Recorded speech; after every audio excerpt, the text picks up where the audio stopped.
අයියා මොනවද ඕනේ? මල්ලි ඔයා එහා ගම ඉන්නේ මං ඔයව දැකලා තියෙනවා. ඇයි මේ පොඩි වයසට හෝටල් වල වැඩ කරන්නේ?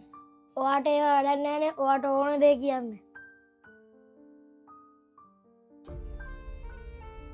අයියේ පොඩ්ඩක් ඉන්න. මට සමාව වෙන්න.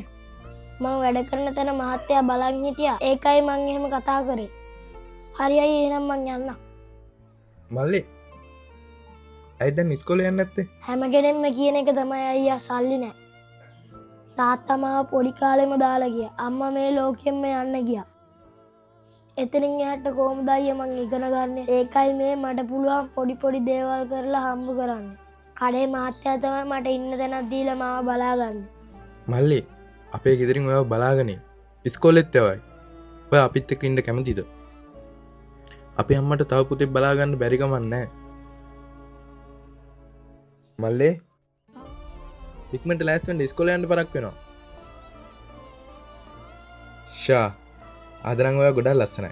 ඇයි අයියා ඔයා මට මෙච්චර සලකන්නේ? මට පොඩි කාලේ ඉගෙන ගන්න ඉස්කෝලේ යන්න ගොඩක් ආසාවල් තිබුණා. හඳුන්කුරු විකුණු ඉද්දි තමා මට මගේ අම්මා හම්බුනේ.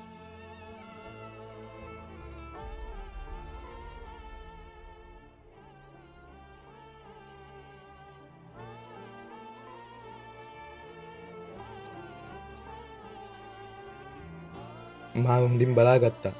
එයාගේම පුතෙක් වගේ.